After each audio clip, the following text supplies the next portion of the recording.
तो साथियों, अभी मैं दूसरे सब्जेक्ट के ऊपर थोड़ी बात करूंगा। जो अभी यहाँ हमारा सेशन था, जिसके अंदर महिलाओं और युवाओं की भागीदारी के बिना इस देश की समस्याओं का समाधान नहीं हो सकता और मूल निवासी बहुजन समाज की आजादी भी संभव नहीं है। ये जो विषय हमने यहाँ रखा, उसके लिए थोड़ा आपको बताना चाहूंगा। सबसे पहली बात तो ये कि महिलाओं की हम कहें तो हमारा देश महिला प्रधान देश था, ये हम भी जानते हैं और पूरी दुनिया जानती है, और इतिहास जिन्होंने दबा दिया है वो भी जानते हैं। तो सबसे पहले इन विदेशी यहूदियों को, जिनको आर्य कहो, ब्राह्मण कहो, इनको भारत में आकर के सबसे पहले किससे लड़ना पड़ा? महिला प्रधान देश था। सो पता है कि महिला प्रधान देश है तो महिलाओं से ही लड़ना पड़ा होगा। तो उन्होंने लड़ने के लिए, जो संख्या में कम होता है वो कभी फिजिकली लड़ाई नहीं लड़ता है, वो मेंटली लड़ाई लड़ता है, वो दिमाग लगाता है। और दिमाग लगाने के लिए वो क्या सोचता है मालूम है? सबसे पहली और समझने वाली बात कि वो साइकोलॉजिकल पढ़ता है, अगले के मनोविज्ञान को पढ़ता है। करते क्या हैं, कैसे करते हैं, कैसे जीते हैं, इसके अंदर हमें एंट्री कैसे करनी चाहिए। आज जिस पाखंडवाद की बात हम कर रहे हैं, ये पाखंडवाद कभी नेचुरल हुआ करता था, प्राकृतिक होता था। हमारे लोग प्रकृति पूजक लोग होते थे और वे लोग इन तमाम चीजों को अंजाम देते थे, मगर उसमें किसी प्रकार का कोई पाखंड नहीं था, झूठ नहीं था, फरेब नहीं था, धोखा नहीं था, वो वास्तविकता थी। जैसे सूर्य की पूजा करना वास्तविक है, चांद की पूजा करना वास्तविक है, नदियों की पूजा करना वास्तविकता है, अनाज की पूजा करना, खेत में से जब खलिहान में अनाज लाते थे उसकी पूजा होती थी। और अपने कुल में कुल देव के तौर पर कुल माता की पूजा होती थी, क्योंकि भारत स्त्री प्रधान, महिला मातृ प्रधान देश हुआ करता था, तो माता की वो पूजा होती थी। तो पूजा करने का कॉन्सेप्ट हमारा था, लेकिन करनी किसकी है ये पूजा? वो करते थे जिनकी प्रकृति की पूजा करते थे। हमारे दुश्मन ने देखा कि ये लोग पूजा करने वाले लोग, पूजक प्रवृत्ति के लोग हैं। उन्होंने ऐसा किया कि मान लीजिए एक बालक है, उस बालक के हाथ में कोई महंगी चीज हाथ में आ गई, मोबाइल समझ लो। आज बालक के हाथ में, छोटे बच्चे के हाथ में मोबाइल आ गया और हमें खतरा है कि ये फेंक देगा, गिरा देगा, तोड़ देगा। तो उस बच्चे से वो चीज लेने का तरीका क्या है? ये साइकोलॉजिकल बात है, ये साइकोलॉजिकल समझने वाली बात है। ये वो माताएं ही जानती है, लेकिन इस तरीके से हम समझाते हैं, इस तरीके से समझ नहीं पाती है। वो क्या करती है? वो उस बच्चे का थोड़ा ध्यान डाइवर्ट करती है। वो देख उधर क्या है, थोड़ा बच्चे का ध्यान उधर डाइवर्ट होता है, वो मोबाइल छीन लेती है, पेन हाथ में पकड़ा देती है। अगर मोबाइल छीन करके मोबाइल की जगह कुछ ना पकड़ाया तो बच्चा चिल्लाएगा, लेकिन एक चीज ले लो, दूसरी हाथ में दे दो, वो शांत हो जाएगा। तो हमारे लोगों को उन्होंने धीरे से क्या किया? उन्होंने जो प्रकृति पूजक थे उनके अंदर से वो चीज निकाल दी और उसकी जगह उन्होंने अपना फिट कर दी कि इनको पूज। और यही पाखंडवाद है। जो झूठ है वही पाखंड है, जो सच है वो पाखंड हो ही नहीं सकता।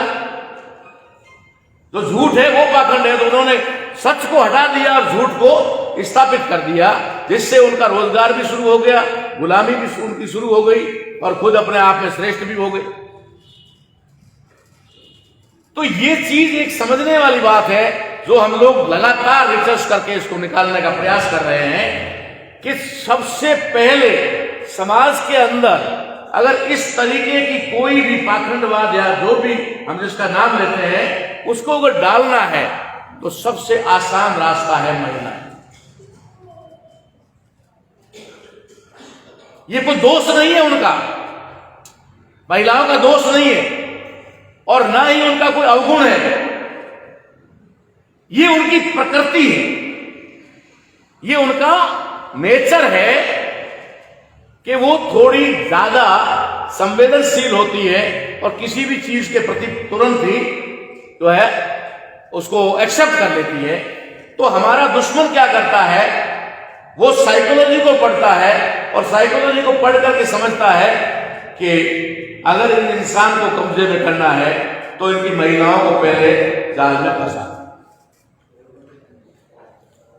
और लगातार हम हमारे समाज में देखते आ रहे हैं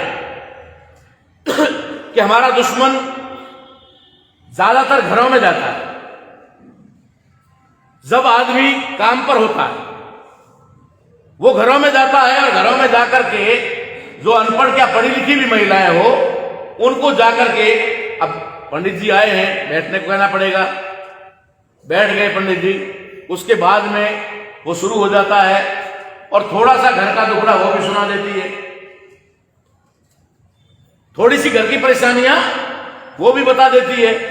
जब वो घर की परेशानियां बता देती है उसके बाद में फिर वो शुरू होता है समस्याओं के समाधान के लिए, और उन समस्याओं के समाधान के नाम पर वो अपनी विचारधारा और अपना षड्यंत्र, अपना पाखंडवाद डाल देता है। अब उस महिला को पता है कि मुझे मेरे घर का दुख खत्म करना है, मुझे मेरे घर में अच्छा करना है, जो तकलीफें हैं समस्याएं उनको दूर करना है, तो वो फटाक से उसकी बात को एक्सेप्ट कर लेती है। और शाम को जब काम पर से, धंधे पर से, दुकान से या नौकरी से उसका पति जिसको कहते हैं वो घर पे जब आता है उसका जीवन साथी, तब वो उसके साथ शेयर करती है कि हमारे घर में ऐसा करने से ऐसा होगा, ये पंडित जी ने बताया है, ये इस प्रकार से हो सकता है। तो वो सबसे पहले आप देख सकते हैं, इसका सबसे बड़ा उदाहरण आपको मिल जाएगा, जहां भी धार्मिक प्रवृत्तियां होती है, जहां भी कथाएं होती हैं, जहां पर भी बड़े बड़े ये कथावाचक आसाराम, राम रहीम जैसे या और भी बड़े बड़े कई हैं, वो लोग जब कथावाचक कथाएं करते हैं तो वहां पर 95% महिलाएं होती हैं, 5% पुरुष मुश्किल से होते हैं, महिलाएं होती हैं। वो जानते हैं और वो जोर उसी बात पर देते हैं, इसी बात पर जोर देते हैं। वो कहते हैं आदमियों को नहीं जानो, आदमी को मत छेड़ो, महिलाओं को, क्योंकि तुरंत प्रभाव से महिलाओं को उनके अंदर उस बात को डाला जा सकता है और उनके माइंड को वॉश किया जा सकता है, ये वो जानता है, इसलिए वो महिलाओं को टारगेट बनाता है।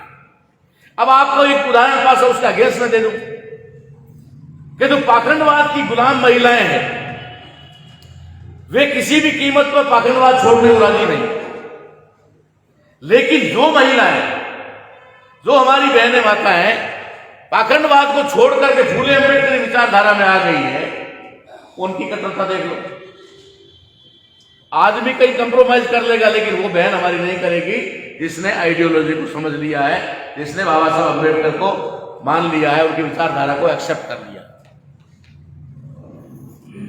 वो किसी भी हद तक कभी एक्सेप्ट नहीं करेगी कि यह ऐसा होना चाहिए। यही चीज उनकी कट्टरता अगर इधर दिखाई देती है तो उधर भी दिखाई देती है कि वो अपने पति को किसी न किसी रूप में मना लेती है, ऐसा करना पड़ेगा, नहीं करोगे तो ये हो जाएगा, मैं वो कर दूंगी, मैं घर छोड़ दूंगी, भला कर दूंगी, वो कर दूंगी। वो उसकी मेंटेलिटी जो उसने हाईजैक कर ली, उसके आधार पर वो कहती है। लेकिन जिन माताओं बहनों ने देश भर में, मैंने ऐसे कई उदाहरण देखे हैं जिन्होंने फूले अम्बेडकर विचारधारा को एक्सेप्ट कर लिया है, उनको किसी भी प्रकार का कोई पाखंडवाद उनको भी गुलाम नहीं बना सकता। तो ऐसा संभव है, ऐसा संभव है, ये नहीं कह सकते कि असंभव है। तो संभव है तो कैसे? आप घर में जाकर के किसी भी महिला को अगर ये समझाओगे कि ये सब धोखा है, पाखंड है, ये है, इसको आप छोड़ दो, कभी नहीं छोड़ेगी। वो जल्दी से जल्दी आपको घर से बाहर करेगा। अगर चाय बनी हुई होगी तो भी अंदर रख देगी, नहीं करेगी ना कभी। उसको बदलने का तरीका क्या है? उसको बदलने का तरीका है सिर्फ और सिर्फ ऐसे कार्यक्रमों में लाना। ये जितना भी परिवर्तन हुआ हमें दिखाई दे रहा है, हमारे साथी सुरेश वाघेला जी जो हमारे जनरल सेक्रेटरी ऑर्गेनाइजेशन उनकी जीवन संगिनी ने सिर्फ मेरे ख्याल से 1 या 2 प्रोग्राम सुना होगा, ज्यादा नहीं। और हमारा राजस्थान के जोधपुर में राष्ट्रीय अधिवेशन था और मेरा स्पीच शुरू हुआ था और वो वहां से चल करके उठ के आ गई मंच पे आकर के वो रुमाल लेके आई साथ में। सबसे पहले उसने सिंदूर को पोंछ दिया, फिर मंगलसूत्र उतार करके 2 ही कार्यक्रम में, उसका सिर्फ दूसरा कार्यक्रम था। तो ऐसे कार्यक्रमों में आने से प्रत्यक्ष उनको दिखाई देता है।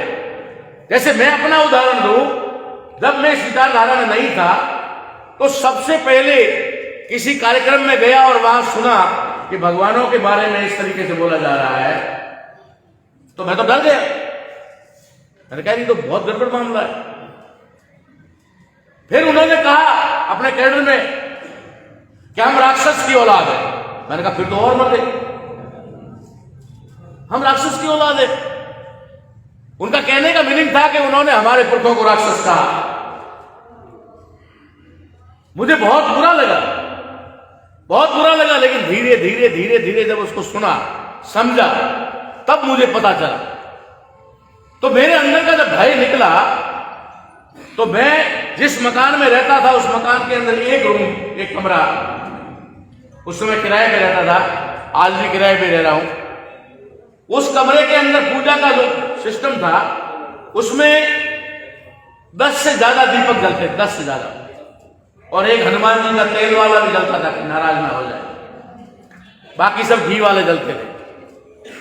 ये सब होता था। उसमें एक एक दीपक के पास 2-2 अगरबत्ती लगाओ तो एक बंडल तो गया दिल।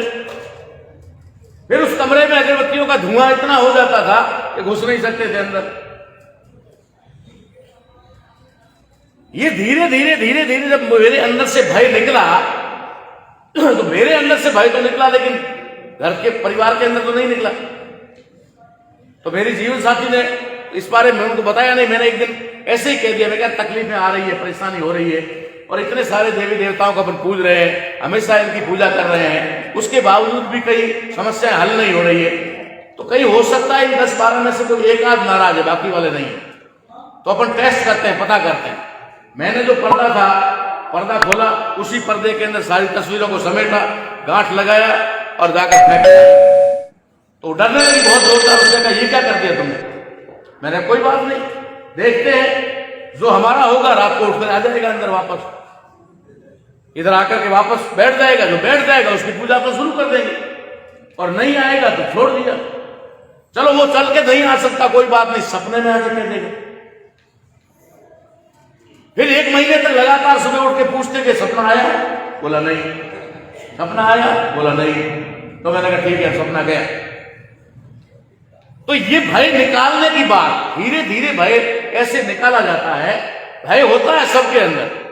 तो परिवर्तन कैसे आता है? अधिवेशनों में आने के बाद। अगर हम लोग अकेले आने की बजाय अपने परिवार, हमारे एक साथी है दिल्ली में, वीर सिंह बहुत, वो अक्सर ये बात कहते रहते हैं, जब कैडर वगैरह में अधिकांश पुरुष होते हैं, औरतें महिलाएं नहीं होती, तो कहते हैं कि सारे श्री आ गए, मती को तो घर छोड़ के आ गए। सारे श्री आ गए और मती को तो घर छोड़ के आ गए। जब मती को घर छोड़ के आ गए तो फिर तुम्हारा विकास होगा कैसे? तुम्हारी मती तो घर में है।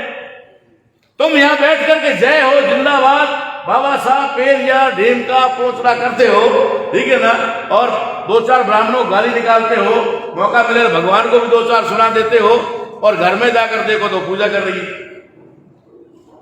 ऐसे ऐसे घर देखे हैं मैंने, जिनके मेहमानों के लिए होता रूम, उसको ड्राइंग रूम बोलते हैं, क्या बोलते हैं वो, वहां पर बाबा साहब की तस्वीर, और अंदर घुसने से पहले पर्दा लगा। जब कई बार वो पर्दा खोल कर देखते हैं, सामने सारे भगवान बैठे, अंदर सारे भगवान बैठे, सिर्फ हमको दिखाने के लिए वहां बाबा साहब की तस्वीर लगा रहे। तो मैं समझ लेता हूं, मैंने कहा ये कमरा इस घर के पुरुष के लिए है और अंदर वाला महिला के लिए, क्योंकि महिला का दिमाग परिवर्तन नहीं। तो हमारे कहने का मतलब यह है कि जब तक हम हमारे परिवार को इस मिशन के साथ नहीं जोड़ेंगे, जब तक हम हमारे घर की महिलाओं को, बहनों को, माताओं को अगर इस परिवार इसके अंदर नहीं लाएंगे, तब तक हमारे मिशन के अंदर अकेले पुरुष कुछ नहीं कर पाएंगे। क्योंकि ये यहां तक तो जय भीम करेंगे और घर में जाते ही जय श्री राम करना पड़ेगा, करना पड़ेगा, मजबूरी है उनकी, करना पड़ेगा। क्योंकि उनका ब्रेन वॉश नहीं हुआ, आपका हो गया थोड़ा बहुत, उनका नहीं हुआ। तो इसलिए महिलाओं को उस पाखंडवाद से, उससे निकालने का एकमात्र तरीका है कि वहां से उठा करके यहां लेके, हमारी बहन ने समर्थन कर दिया, इधर लाना पड़ेगा, वो लगातार आती है।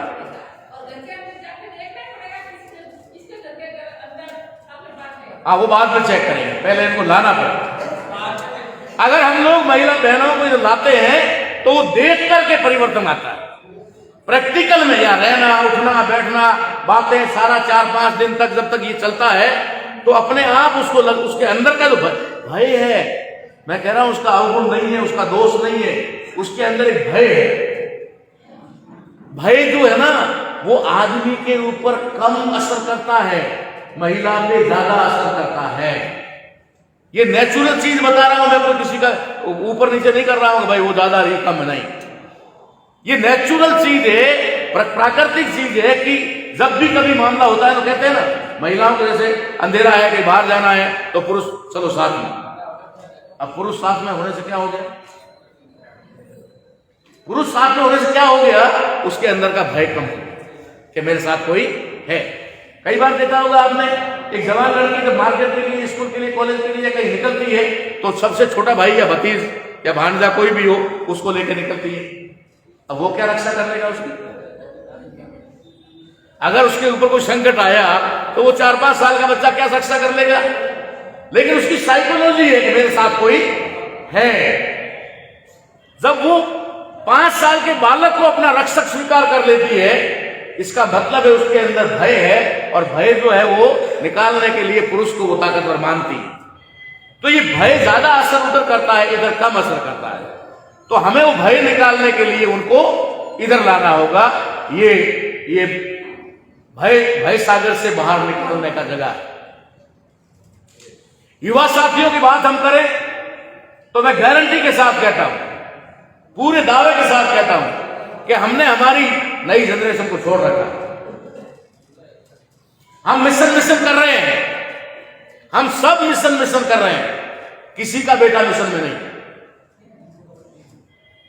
अपवाद हो सकता है, आप जैसे लोग कुछ हो सकते हैं, किसी का बेटा मिशन में नहीं है, पोते तो हो ही नहीं सकते। हम सब मिशन वाले हैं और हमारे साथ मिशन खत्म हो जाएगा। कभी हमने अपने संतानों को, अपनी आने वाली जनरेशन को, अपने युवा बच्चों को, अरे मैंने तो ये तक सुना है कई बार, अगर हम लोग किसी घर में जाके बैठ जाते हैं और अगर मिशन की चर्चा शुरू हो जाती है तो बाप क्या बोलता है? बाप बोलता बेटा अंदर जाके पढ़ाई करो, अंदर जाके पढ़ाई करो। उपासना भी नहीं बिठाते। अगर हम किसी के साथ, मिस्त्री के साथ चर्चा कर रहे हैं, हमारा पहला फर्ज होता है परिवार को सबको एक साथ बिठा। मैं लोगों से पूछता हूं, आप क्यों आए हो यहां? क्यों आए हो? क्योंकि यहां कुछ अच्छा हो रहा है, अच्छे विचार मिल रहे हैं, हमारे महापुरुषों की विचारधारा मिल रही है, इसलिए ना आए हो। इसका मतलब है कि ये जो कार्यक्रम है, ये जो हॉल है, इसके अंदर जो हो रहा है कुछ अच्छा हो रहा है ना, तो आपके बेटे और आपकी पत्नियों को और आपके परिवार को उस अच्छे से वंचित क्यों रख रहे? उनके साथ धोखा क्यों कर रहे? और अगर कुछ गलत हो रहा है, अच्छा नहीं हो रहा है, तो क्या लेने आए हो? बिगड़ने के लिए आए? अगर बिगड़ने के लिए आए हो क्या?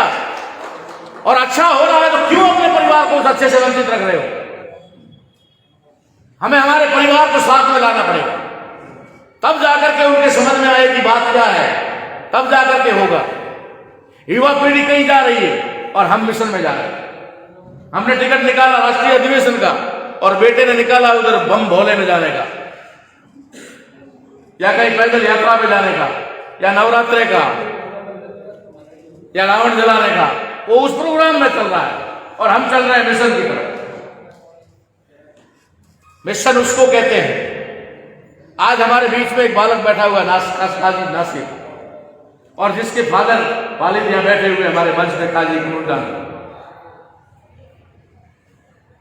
जब मैंने इनको कहा कि यहां काम के लिए अपने बेटे को भेजो, तो इन्होंने तत्काल में टिकट निकाला, कंफर्म नहीं हुआ। उसके बाद मैंने इनको कहा रेलवे स्टेशन जाओ, रेलवे स्टेशन जाकर के जनरल का टिकट लो, जनरल का टिकट लेकर किसी टीटी को पकड़ो, टीटी से बात करो कि भाई मेरा बेटा इसको ले जाना है, बहुत जरूरी है। वो 200-500 रुपए लेकर के एडजस्ट कर लेगा। संजोग ये हुआ कि रेलवे स्टेशन पे गए, जनरल टिकट ही बंद। उस ट्रेन में इतनी भीड़ कि जनरल टिकट ही बंद कर दी, काउंटर ही बंद कर दिया। फिर मेरे पास फोन आया, तो मैंने कहा आप क्या कर सकते हैं, रुको भाई कल परसों तक। बोला नहीं रुकेगा। उन्होंने विदाउट टिकट भेजा। ये बैठा आपके सामने, एक बाप ने अपने बेटे को विदाउट टिकट भेजा कि मैंने सामने आने के लिए कह दिया, तो कह दिया, जाना ना जाना। और वो कलकत्ता यानी हावड़ा से हैदराबाद तक विदाउट टिकट आए। क्या आपके बीच में बैठा हुआ? उनको मिस्त्री कहा जा सकता है जो अपने औलाद को मिशन के लिए तैयार कर रहे हैं, रेडी कर रहे हैं। बेटे तुम तो उधर रहो, अपना काम करो, मैं इधर जाता हूं, मैं जय भीम करके आ जाऊंगा, हो जाएगा। ऐसा एक उदाहरण आज हमारे बीच में पूरी टीम बैठी है बिहार की युवाओं की। इन्होंने मुझे फोन किया और कहा कि सर हम आपके कार्यक्रम में आना चाहते हैं। मैं कहा वेलकम, आइए। मुझे मालूम था 10 दिन पहले इन्होंने मुझे फोन किया। मुझे पता था कि टिकट मिलने का सवाल ही पैदा नहीं होता। इन्होंने वेटिंग में रिजर्वेशन करवा दिया। करवाल साहब ने पूरा डीजीएम एडीएम पता नहीं कितनों से सिफारिश कर दी। मुश्किल से कोई एक आध सीट कंफर्म हुई होगी, वरना हुई नहीं। जनरल टिकट से चल कर आए पटना से भीतर जनरल टिकट से। इन्हें कहते हैं क्रांतिकारी। इनको कहते हैं क्रांतिकारी, जिन्हें दुनिया की कोई ताकत रोक नहीं सकती। मेरा अपना उसूल है। अभी तो चलो संगठन की मेहरबानी, थोड़ा दूर दूर जाना पड़ता है तो कभी कभार फ्लाइट के टिकट भी मिल जाते हैं। कल फकीर चंद जी ने बताया था, मैं और फकीर चंद जी इस उम्र में, मैं मेरे जीवन में बाम सेफ के किसी भी कार्यक्रम में, अधिवेशन में इसलिए जाने से नहीं रुका कि टिकट कंफर्म नहीं। कभी नहीं। मेरा एक एग्जाम्पल भी नहीं आज दिन तक 22 साल में मेरा एक भी, 22 साल में ऐसे चांस आए होंगे, सैकड़ों चांस आए होंगे। टॉयलेट बाथरूम के पास में भी जगह नहीं खड़ी रहने के लिए। अपनी अटैची पर बैठ जाए, बैग पर बैठ जाए, ऐसी स्थिति भी नहीं। मतलब 18-18, 20-20 घंटे खड़े होकर के सफर करना, लेकिन कभी रुके नहीं रुके ना, इसलिए आप तालियां बजा रहे। रुक गए होते तो कोई नहीं बजा।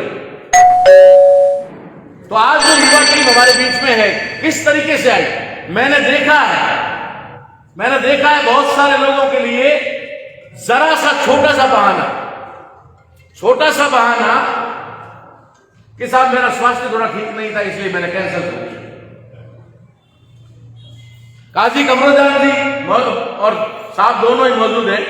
माणिक चंद जी उस दिन मंच पे थे जिससे कलकत्ता कार्यक्रम में। उस दिन भी मैं कार्यक्रम में टैबलेट लेकर के ही बोला था, और काजी साहब मुझसे आज दिन तक टैबलेट बंद नहीं है। मेरे पास ये पूरा राष्ट्रीय अधिवेशन पोस्टपोन करने का बहाना था, पूरा पोस्टपोन करने का बहाना था कि नहीं हो पाएगा, मेरा स्वास्थ्य ठीक नहीं है। स्वास्थ्य ठीक नहीं है, इसके लिए हम इतना बड़ा प्रोग्राम कैंसिल कर देंगे, उद्देश्य से भटक जाएंगे, कभी हो नहीं सकता। बहुत सारे लोगों ने कंफर्म टिकट जरा छोटी बहाने पे ऐसा हो गया इसलिए मेरा कैंसिल करना, कोई बड़ा मुद्दा नहीं था। इरादे पक्के होने चाहिए, नहीं बदलाव कौन लाएगा? ये हमारे सीनियर बुजुर्ग लोग, फकीर साहब जैसे लोग आज हमारे सामने बैठे हुए सफेद चिट्ठी दाढ़ी वाले सारे लोग ये विचारधारा को उस जनरेशन तक पहुंचाने का काम कर सकते हैं, लेकिन क्रांति से युवा ही कर सकते हैं, और क्रांति की रिक्वायरमेंट भी युवाओं को ही है। इन पेंशनधारियों ने अपनी जीवन लगभग पूरा कर चुके हैं, लास्ट स्टेज पर है, थोड़ा बहुत है वो पेंशन के सहारे जी लेंगे, लेकिन जो नई जनरेशन स्टूडेंट है, जो पढ़ रहा है, जो युवा है 18 से 20-22 साल का है, वो क्या करेगा? उसके सामने कितना बड़ा संकट आने वाला है, और उसके सामने आज कम से कम 60-70 साल की जिंदगी पड़ी है। वो 60-70 साल की जिंदगी वो कैसे पार लगाएगा? जरूर युवाओं की। इसलिए मैं तो लोगों से कहता हूं कि आप घर में रेस्ट करो और अपने बच्चों को कहो कि जाओ विदेश।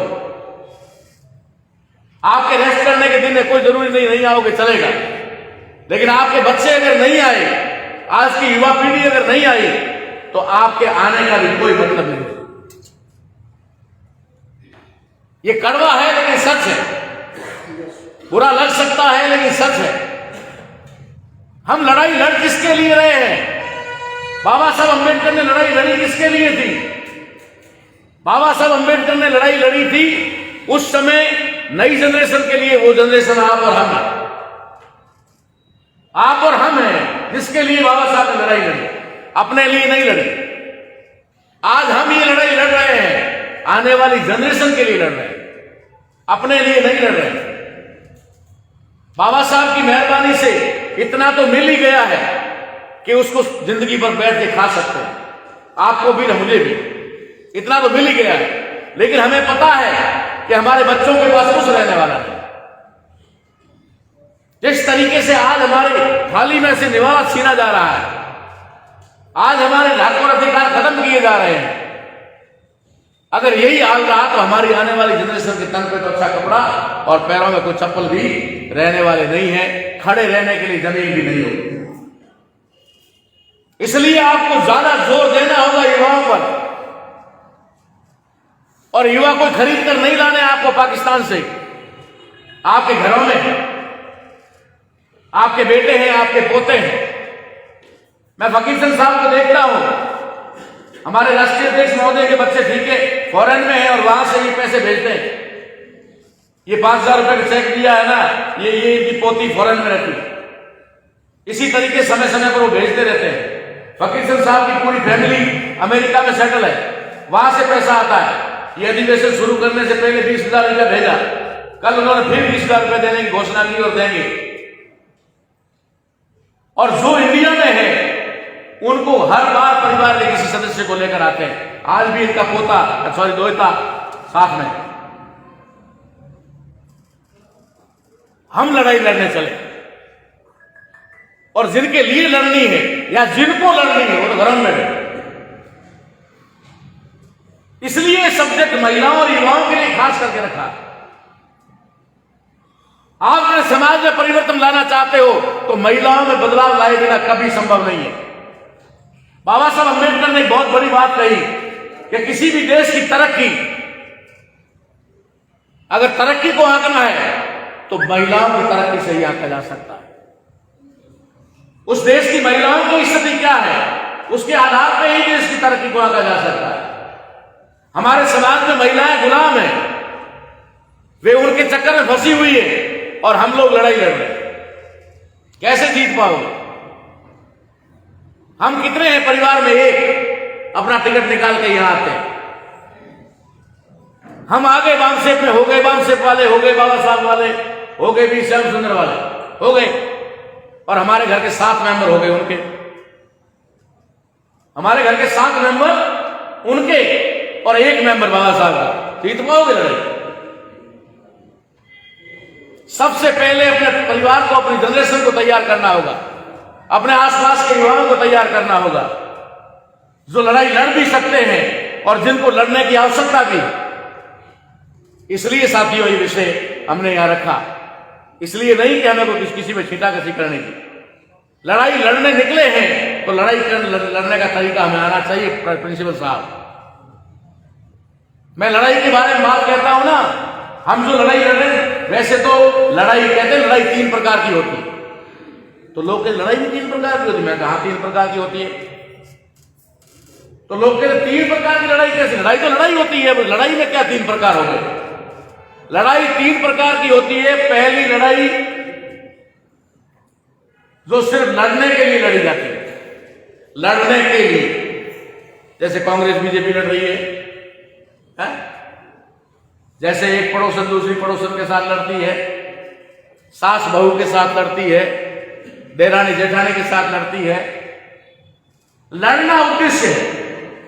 थोड़ी देर में एक पड़ोसन के घर के सामने पानी फेंक के देखो, दूसरी पड़ोस कचरा मेरे घर के सामने डाल दिया, हो गई लड़ाई शुरू। शाम हुई, वही लड़ाई करने वाली कटोरी लेके आई, सब्जी क्या बनाई है, थोड़ी मिल जाएगी क्या? लड़ाई खत्म। फिर सुबह लड़ाई शुरू। ये भी लड़ाई है ना साहब? डेली दिन में 2-3 बार लड़ी जाती है और खत्म भी हो जाती है। ये भी एक लड़ाई है। दूसरी लड़ाई क्या है? दूसरी लड़ाई है जो हारने के लिए लड़ी जाती है, हारने के लिए लड़ी जाती है। और लड़ने वाला क्या कहता है? हार जाएंगे तो हार जाएंगे, लेकिन लड़ेंगे। पहले तय कर दिया कि हार जाएंगे, तो लड़ने का जरूरी है क्या? दूसरी लड़ाई होती है हारने के लिए। हारूंगा तो हारूंगा, मगर लड़ूंगा।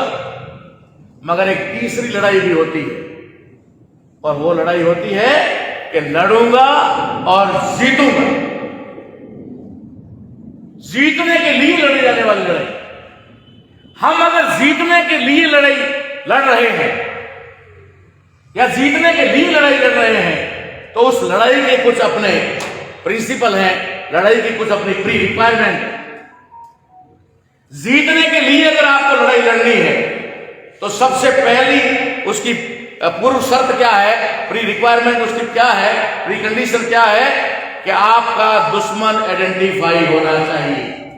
लड़ना किससे है? लड़ना किससे है पता ही नहीं, लड़ रहे हैं जिंदाबाद। किससे लड़ना है पता ही नहीं।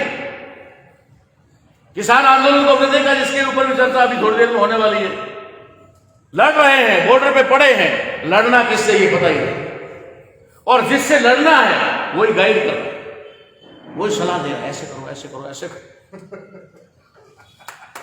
जिससे लड़ना है वही सलाहकार बना हुआ है। तो दुश्मन आइडेंटिफाई होना चाहिए अगर लड़ाई जीतना चाहते हो तो। हमने दुश्मन को आइडेंटिफाई किया। 5 साल से हमारा एक रिसर्च चल रहा था। उस रिसर्च में काजी नासिर ने बहुत अच्छा सहयोग दिया, क्योंकि मेरी थोड़ी इंग्लिश कमजोर है। राजस्थान में 6वीं के बाद में तो इंग्लिश शुरू करवाई है, लेकिन फिर भी कुछ काम के शब्द निकाल देते हैं, काम की चीजें पकड़ लेते हैं, और वो मिशन में आने के बाद थोड़ी और ठीक होगी।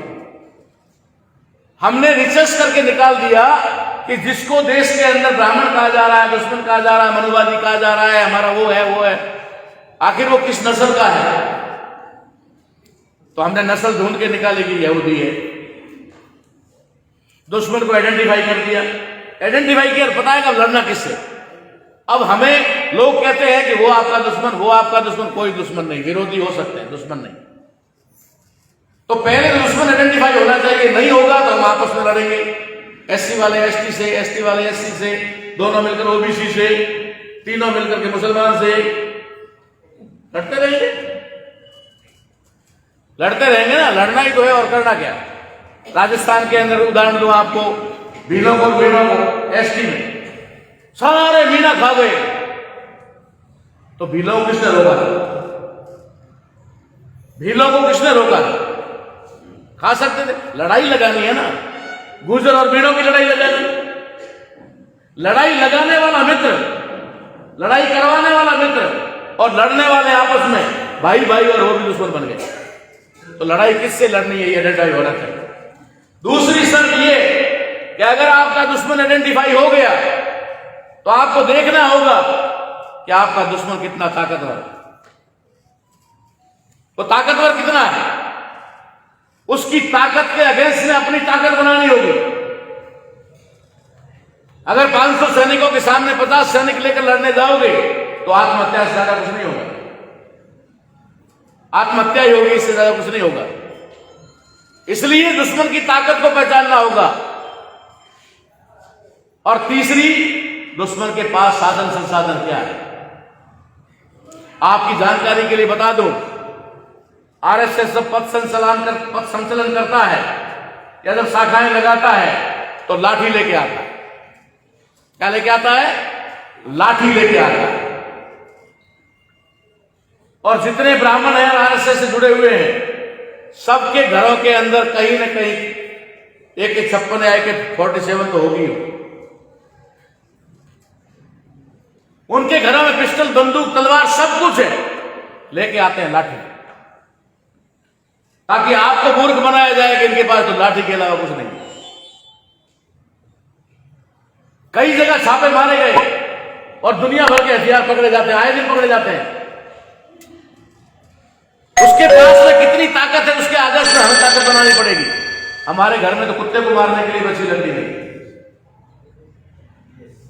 अगर घर में कोई पागल कुत्ता घुस जाए ना, उसको भगाने के लिए बच्ची लगती नहीं होती घर में, और लड़ने चले उससे। तो ये भी एक प्री रिक्वायरमेंट है, प्री कंडीशन है कि हमारे को दुश्मन के साधन संसाधन, उसके पर हथियार क्या, उसके अगेंस्ट हमें भी अपने हथियार बनाने हैं। तब जाकर के हम लोग दुश्मन से लड़ाई लड़ते हैं तो जीत पाएंगे। हम इतने से निकल के घर से आ जाएंगे, एक एक मेंबर लड़ाई लड़ देंगे, लड़ाई लड़ी नहीं जा पाएगी। इसलिए सबसे महत्वपूर्ण मामला जो है वो है युवाओं को और महिलाओं को इस मिशन में लाने का। कोई फर्क नहीं पड़ जाएगा। जब माता जी की जाते हो 2-3 दिन तक क्या फर्क पड़ता है। अभी हमारे राजस्थान से कुछ साथी इधर के लिए आए कि अधिवेशन का नाम ले, और हैदराबाद आए और हैदराबाद में अटक गए। बोला तो कल आएंगे, परसों आएंगे, और कल फेसबुक पे और सोशल मीडिया में देखा तिरुपति बालाजी में आ गया ना बदलाव।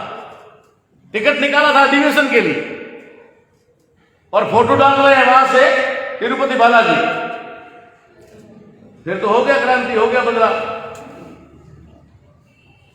ये सारी चीजें गंभीरता से देखनी होगी, तभी जाकर के हम इस लड़ाई को लड़ पाएंगे, जीत पाएंगे। आपने मेरी बात को ध्यान से सुना, इसके लिए आपका धन्यवाद। जय बोल मूल निवासी, जय भीम, जय मूल निवासी, जय भारत, जय संविधान। मूल निवासियों के हक अधिकारों के लिए देश में हो रहे जन आंदोलन की प्रत्येक गतिविधियों की जानकारी के लिए मूल निवासी जन आंदोलन यूट्यूब चैनल को सब्सक्राइब करें, घंटी के निशान पर क्लिक करें। वीडियो को ज्यादा से ज्यादा लोगों तक पहुंचाने के लिए वीडियो पर लाइक, शेयर और कमेंट भी जरूर करें। धन्यवाद।